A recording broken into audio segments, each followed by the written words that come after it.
This is not how I envisioned my spring, but even though we're really late and it's really wet and it's really cold, we're still starting seeds.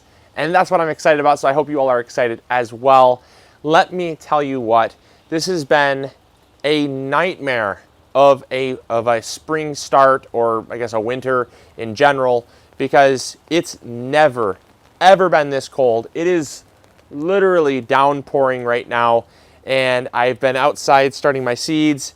I don't want to get pneumonia, so I'm going to jump inside to start the rest of them, but it's been off and on raining all day, and we just got dumped on not too long ago, so the whole ground, everything's muddy, and it's certainly not like normal springs. I'm going to get my stuff started regardless of what the weatherman says is coming our way, because they're going to be inside under lights and they'll be protected, so we can at least get our early start without risking too much damage to the plants, because as you saw, we're growing in those tiny little squares. We do that to conserve space because we still have to start all those starts, and we've only started those 2 flats down there. So we actually have almost 16 square feet of flats, but in those 16 square feet, we actually have several thousand plants. And that's because we give a lot away to friends, we give a lot away to family, we use a lot for our garden, and then we also like to have backups in case anything goes wrong. So because of that, we start a ton of plants, and we just can't have them in those larger cells, which is why in our videos about seed starting mixes that we're talking about, sifting the seed starting mix and the importance of pre-moistening the seed starting mix, people are saying, Luke, you're crazy using those small cells. That's why, and that is the exact reason why in the video that I stated, I believe it was called "It's Better to Start," or starting early is not always better. It's because the way I grow my starts is actually a lot like a lot of the commercial greenhouses start their starts. We're talking high product or high efficiency, because you're growing so many plants in such a small little space, because you don't have them in that space for very long. And so I'm just getting myself an early start, affording myself a few weeks to maybe a month of growing time in those cells there. And then once they're up and they're ready to go in the ground, they're either going to go into a greenhouse, which will have more space, or directly into the ground. So that is why I said in that video that I don't typically start my stuff with any more than a month of winter conditions left, because any longer than a month and I risk stressing out the plants. So hopefully that answers a lot of your questions. Let's get seed starting. So the first one I started was my onions. I've got all of my onions here in this one tray. I've got the ruby red long day, I've got the Utah yellow, and the white sweet Spanish onion, but I also have 2 new ones this year because we're going to be revisiting the giant onion growing series, because I want to redo that. It was not that the information was bad, the quality was just bad. And so we're going to be trying our hand at growing a 2+ pound onion. But another thing that we are going to be doing differently this year is we're actually going to be growing only for necessity. In years past, we've grown for fun, we've tried some new varieties, and yes, this year we are trying new varieties, but they all have a purpose. Because last year we found that even though we grew a lot of necessity, we also grew a little bit too much for fun. And so we found ourselves kind of with a big question mark over a lot of the things we were growing. And so I wanted just a bit more consistency, because the fact of the matter is that I like to grow for food for my family. I like to put food on my table. I like to eat what I grow, so that I can ensure that my health is the best and I'm not putting my health in someone else's hands. And so I really want to grow stuff that I know is going to be put on my table. And a lot of the stuff we grew last year was fun, yes, but like I said, that question mark led us to end up giving some stuff away to friends and family that I personally would have really liked to supplement on my table, because we did at times still have to go to the farmer's market or the grocery store and supplement, which wasn't really fun, because my whole mission last year was to grow as much as humanly possible myself. And so there was just certain times where a lot of the stuff we grew ended up going to other people because I didn't really have an immediate use for it, or it didn't really, it wasn't really something that I found myself liking, because that's kind of what you get with experimenting with more new varieties than consistent varieties. And that's what we're really honing in on this year. So there's the onions, and the onions, by the way, the 2 onions that I did not mention are the Kelsey and the Elsa Craig Exhibition. Those are some of the most fun onions to grow, they're also very useful as well. And that's why we're growing a fair amount of them, because they are giant, giant onions. And actually the Kelsey holds the world's record for the largest onions. So hopefully we can get a world record. And here's the peppers. I'm not really going to go through them all because there are a lot of ones we grew last year. We did have a ton of peppers last year, but we did actually find a use for all of them. Either they went into our freezer or we ate them fresh. Peppers were something that we just pretty much were like, hey, this was a home run on varieties. So we selected the ones we really, really enjoyed and just decided to grow more of them. So, I mean, we have a lot of bell peppers, serrano peppers, Anaheim peppers, the ancho peppers, even a few things like Tabasco, because I want to make my own Tabasco hot sauce. We just really love hot sauce. Being a family that really loves eating tacos, nothing better than hot sauce. And then I also have the cayenne peppers, because I really love making my own cayenne powder. So that's really honestly our peppers. Oh, and sweet banana peppers. So the sweet banana peppers we just use to pickle because they're awesome on sandwiches. So that is the peppers. I mean, you can see there, we got a lot of varieties, so I'm not going to go through them all. So lettuce. I always talk about high intensity gardening, and I'm still promoting that this year, but we've had a lot of people that have been wanting to see us grow fully grown lettuce. In fact, a lot of people think that the reason why we grow high intensity is because we can't grow fully grown lettuce.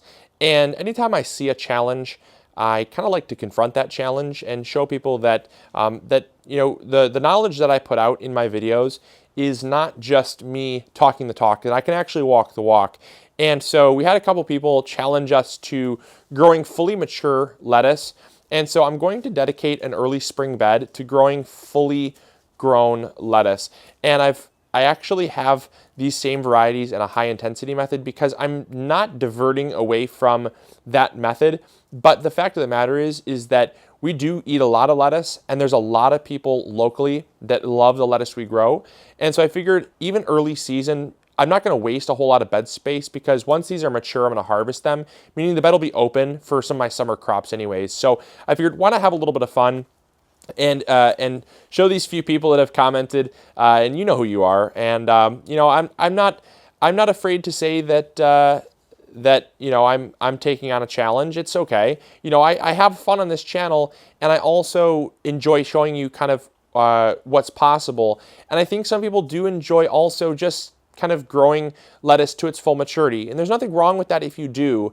I just promote growing more food in less space because I think there's a bigger impact that can be made. And last but not least are the tomatoes. You really honestly cannot have a garden without a good variety of tomatoes, in my opinion.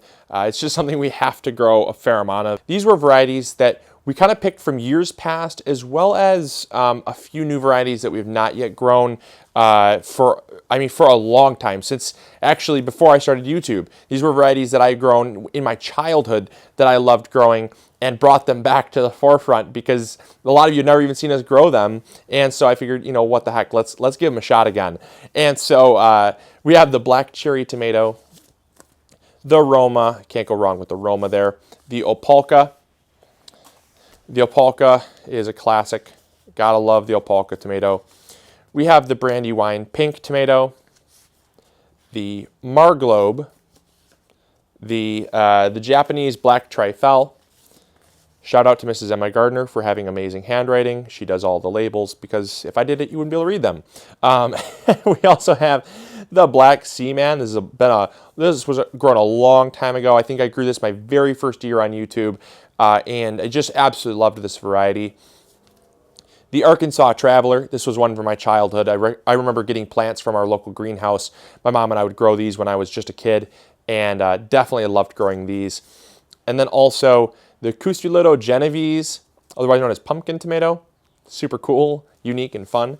The Azoika, it's very cool nonetheless, but it's one from the Ukraine, and it's a really cool orangish yellow tomato. Kellogg's Breakfast is another one from my childhood. I remember going to the greenhouse and getting to pick out tomatoes, and I always liked this one because I loved Kellogg's cereal. And so I picked this one out when I was, I think I might have been 9 or 10 years old or so when I was growing this variety, and really loved it, and I've always had an appreciation for it. And then the Tigerella. This was one from our our old school days here on YouTube. I grew this one as well as some of our other ones I'm going to go through here. But Tigarella was an old school one. Amana Orange, same thing. First couple years, I think I grew this in my very first year on YouTube. Texas Landrace Currant. This was one from my childhood. I loved snacking on cherry tomatoes, so I grew this one for that purpose. The Brandywine Black, first or second year on YouTube. San Marzano, always have to grow that one. Pineapple tomato, pretty much always have to grow that one. That's Mrs. MIgardener's favorite. Cherokee Purple, this was our largest tomato last year. Was almost it was almost 2.5 pound tomato. Came out Cherokee Purple. That was huge. Mr. Stripey, this is a classic. Grew this my first year on YouTube and really did not have a lot of success with it, but I enjoyed the color and I really wanted to try again regrowing it now that I actually have more knowledge on how to grow these better. The Green Zebra, can't go wrong there. That's a classic, very, very classic tomato from my childhood. Then the Hillbilly tomato. This was one we've grown several years now. Huge, huge bicolored tomato.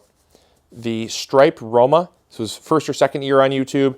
Loved this variety. Definitely as a regrow because it's like a Roma, only it's striped and it's super unique. And then the Ace 55 is kind of we grow this almost every year just because it's so productive. It's a great slicing tomato.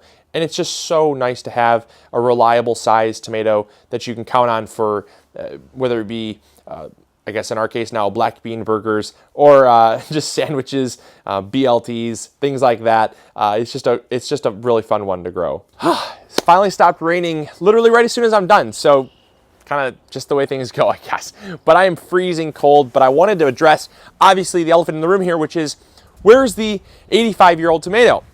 Well, the 85-year-old tomato is still indoors. I do not want to start it with the rest of these varieties, solely for the fact that, as I mentioned on Facebook a few days ago, I don't want to grow that variety with the rest of them, solely for the fact that if it gets diseased and it has a weak immune system, I don't want it to risk getting the other plants diseased because they are the core of our garden as well. So we do have that to be started in the next couple weeks. We'll be bringing you obviously along for that. And then also we have all the other varieties. I know people are gonna be asking, well, Luke, aren't you growing cucumbers and broccoli and zucchini? Of course we are. We actually are going to be starting broccoli a little later. We have found that starting broccoli early actually leads to a pathetic harvest. And through a mistake last year, we actually had some plants, because we started the garden so late at the cottage last year, that we really were super late to the ball game and thought that they were going to honestly just be kind of just placeholders in the bed and not really do much, but they actually did incredible. We had broccoli the size of heads. I mean, it was just huge, human heads. I mean, there was just massive heads of broccoli. And so we actually found through that here in Michigan, the climate flip from spring to summer is actually so much of a shock that it puts them to bolt. So we're actually going to be starting them probably around early to mid-May. And that way, by the time they're ready to go in the ground, it's really nice and warm. They won't have that shock, that transition in weather. And they're going to have a nice, steady growing period where they can get nice and large and mature. And that's going to be obviously something we're going to bring you along for as well.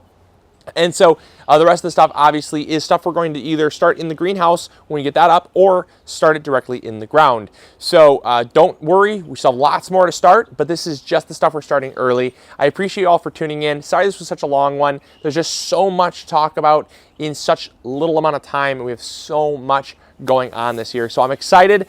I am freezing cold though, so I'm going to get back inside before I get sick, and I hope you all are enjoying these episodes. Highly recommend you subscribing if you're not yet already. Click that like button, helps us out. Share with a friend if you have a friend that's getting into gardening or is into gardening, and we'll catch you all later. This is Luke from the MIgardener channel, reminding you to grow big or go home. We'll catch you all later. See ya. Bye.